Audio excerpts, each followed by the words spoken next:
নমস্কাৰ। ওম জবাকুসুম শংকাশং কাশ্যপেয়ম মহাদ্যুতিম ধান্তাৰিং সৰ্বপাপবিঘ্নৌ প্ৰণতস্মিন দিৱাকৰম।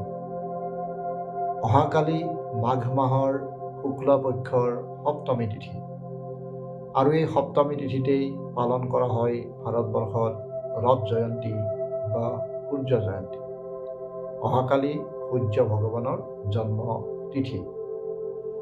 আমি সকলোৱে নিজৰ নিজৰ জন্মদিন যেনেদৰে পালন কৰোঁ, অহাকালি সূৰ্য ভগৱানৰ জন্মদিন তেনেদৰেই ভাৰতবৰ্ষই পালন কৰিব। হয়তো সূৰ্য জয়ন্তী বা ৰথ জয়ন্তীৰ পালনীয় উৎসৱ আমাৰ অসমত তেনেকৈ নহয় যদিও অসমৰ বাহিৰত বিভিন্ন স্থানত ৰথ জয়ন্তী খুব উলহ মালহেৰে পালন কৰা হয়। কিয়নো সূৰ্য ভগৱানক আমাৰ 5জন মুখ্য ভগৱানৰ ভিতৰত অন্যতম হিচাপে ধাৰণা কৰা হয়। আমাৰ মুখ্য পঞ্চদেৱতাৰ ভিতৰত আছিলে গণেশ, বিষ্ণু, শিৱ, পাৰ্বতী, লগতে সূৰ্য। ইফালে ঋগ্বেদৰ দেৱতাসকলৰ ভিতৰত সূৰ্য দেৱতাকেই গুৰুত্বপূৰ্ণ স্থান দিছে। যজুৰ্বেদত চক্ষু সূৰ্য জায়ত বুলি কৈছে, অৰ্থাৎ সূৰ্যক ঈশ্বৰৰ চকু বুলি কৈছে। ছন্দোগ্য উপনিষদত সূৰ্যক প্ৰণৱ হিচাপে চিত্ৰিত কৰা হৈছে।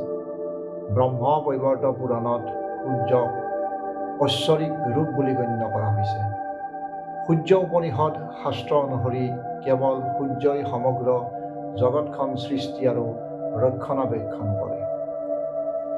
গতিকে এনেকুৱা এজন মহত্বশালী সূৰ্য ভগৱানক আমিও অহাকালিৰ দিনটো উলহ মালহেৰে পালন কৰোৱা হওক। কেনেদৰে পালন কৰিব সূৰ্য জয়ন্তী? আচলতে আমি নিজৰ কৰ্মক্ষেত্ৰত উন্নতি কৰিবলৈ সূৰ্য ভগৱানৰ আশীৰ্বাদ অপৰিহাৰ্য। যদি কোনোবা ব্যক্তিৰ জন্মকুণ্ডলীত সূৰ্যৰ দুৰ্বল অৱস্থাত থাকে, তেতিয়াহ'লে তেওঁৰ সকলো দিশৰ পৰাই মানসিক অশান্তি, কৰ্ম বাধা, ধনহানি, সমস্ত প্ৰকাৰ বাধা, বিপত্তি কিছুমানে লগ নেৰাৰ দৰে অৱস্থা হয়। কিন্তু সূৰ্য ভগৱান যদি শক্তিশালী ৰূপত আপোনাৰ জন্মকুণ্ডলীত অৱস্থান কৰে, তেতিয়াহ'লে আপুনি সমস্ত ক্ষেত্ৰতেই সফলতা অৰ্জন কৰিব পাৰে। গতিকে যিসকল লোকে সূৰ্য জয়ন্তীৰ দিনাই ব্ৰহ্ম মুহূৰ্ততে উঠি, অৰ্থাৎ সূৰ্য জয়ন্তীৰ পবিত্ৰ তিথিটো পৰিছে অহাকালি, যদি কোনোবাই ভাবে কৰিম বুলি, এইটো আপোনালোকৰ নিজা কথা, নিজা সিদ্ধান্ত। মই মাত্ৰ আপোনালোকক অৱগত কৰিব খুজিছোঁ যে আমাৰ অন্যতম পালনীয় উৎসৱসমূহৰ ভিতৰত সূৰ্য জয়ন্তী এটা অন্যতম উৎসৱ। এই উৎসৱৰ দিনা যদি ব্ৰহ্ম মুহূৰ্ততে উঠি, আমাৰ সূৰ্য যেতিয়া ৰাতিপুৱা উদয় হোৱাৰ লগে লগে ৰঙা সূৰ্য এটা দেখিবলৈ পাওঁ। দুপৰীয়া সময়ত সূৰ্যটো একেবাৰে হালধীয়া হৈ পৰে আৰু সূৰ্যটো অস্ত যোৱাৰ সময়ত পুনৰ ৰঙা অৱস্থা এটা হয়, টিকটিকীয়া ৰঙা, যিটো অৰ্থাৎ আমাৰ মন্ত্ৰটোতে আছে জবা কুসুম শংকাশং, জবা কুসুম ফুলটোৰ দৰে ৰঙা সেই সূৰ্য দেৱতা, তোমাক মই প্ৰণিপাত জনাওঁ। গতিকে সেনেকুৱা ব্ৰহ্ম মুহূৰ্তত উঠি গা পা ধুই শুদ্ধ চিত্তে যদি সূৰ্যৰ নামত কাইলৈৰ দিনটোত এটা অৰ্ঘ্যদান কৰে, অৰ্ঘ্যদান বুলি ক'লে আপোনালোকে এটা তামৰ গিলাচ বা তামৰ ঘটিত অকণমান হালধি দিব পাৰে, ভাল হালধি, দুবৰি এপাত দিব পাৰে, তিল দিব পাৰে, চাউল দিব পাৰে, আৰু সেইখিনি বস্তু পানীত গুলি লৈ পাৰিলে তাতে এটা ৰঙা জবা ফুলো দিব, লৈ এনেকৈ সূৰ্যৰ ফালে চাই এই মন্ত্ৰফাঁকি গাই সূৰ্যটোক গাত যেন পানীখিনি আপুনি ঢালি আছে, এনেকৈ এই পানীখিনি জলদানখিনি কৰিব পাৰে। ওম জবা কুসুম শংকাশং কাশ্যপেয়ম মহাদ্যুতিম ধান্তাৰিং সৰ্বপাপবিঘ্নৌ প্ৰণতস্মিন দিৱাকৰম।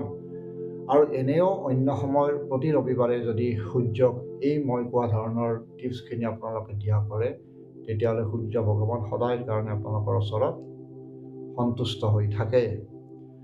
আৰু সূৰ্য জয়ন্তীৰ দিনাই আচলতে যিসকল সন্তান প্ৰাৰ্থী, তেওঁলোকে সুসন্তান প্ৰাপ্তিৰ কাৰণেও তেওঁৰ নামত ব্ৰত পালন কৰিব পাৰে। সূৰ্য উদয় হোৱাৰ পৰা সূৰ্য অস্ত যোৱা পৰ্যন্ত ব্ৰতত থাকিব। ব্ৰতৰ সময়ত নিমখ খোৱাটো বৰ্জনীয়। আনুষংগিক মিঠাই পিঠাই জাতীয় বস্তুৰে খাই নিজৰ ব্ৰতটো পালন কৰিব পাৰে, নতুবা পানী খায়ো ব্ৰত পালন কৰিব পাৰে। সুসন্তান প্ৰাপ্তিৰ নিমিত্তে কৰিব পাৰে এই ব্ৰত। নিসন্তানসকলে সন্তান প্ৰাপ্তিৰ উদ্দেশ্যত কৰিব পাৰে ব্ৰত। বিভিন্ন ক্ষেত্ৰত সৌভাগ্যশালী হ'বলৈ এই ব্ৰত পালন কৰিব পাৰি। এই ব্ৰতে সাংঘাতিকভাৱে সফলতা অৰ্জন কৰোৱাত অৱদান নিশ্চিতভাৱে দিয়ে, যিটো মই নিজেই মোৰ ক্ষেত্ৰত মই উপলব্ধি কৰিব পাৰোঁ। গতিকে মইতো কোনো সূৰ্য জয়ন্তী বা কোনো বিশেষ দিনলৈকে মই ৰখি নাথাকোঁ। যিদিনাই মোৰ যেনেদৰে পাৰোঁ তেনেকৈ মই প্ৰত্যেক দিনাই দেৱ দেৱতাসকলক উপাসনা কৰি যাওঁ। আৰু অহাকালি যিহেতু বিশেষ দিন, নিশ্চিতভাৱে মোৰ ফালৰ পৰা মোৰ কৰণীয়খিনি কৰি যাম। আৰু মই যিহেতু কৰিম, এজন পূজাৰী হিচাপে যিখিনি জানিছোঁ সেইখিনি আপোনালোকৰ ওচৰতো হগুৱাই দিছোঁ। আপোনালোকে যেনেদৰে লয় সেইটো আপোনালোকৰ নিজা সিদ্ধান্ত। মই মাত্ৰ মোৰ কথাখিনি আপোনালোকৰ ওচৰত অৱগত কৰিলোঁ বিশেষ তিথি কাৰণে। আজিলৈকে ইমানতে এৰিছোঁ। পৰৱৰ্তী সময়ত আকৌ নতুন ভিডিঅ' দিবলৈ চেষ্টা কৰিম। নমস্কাৰ।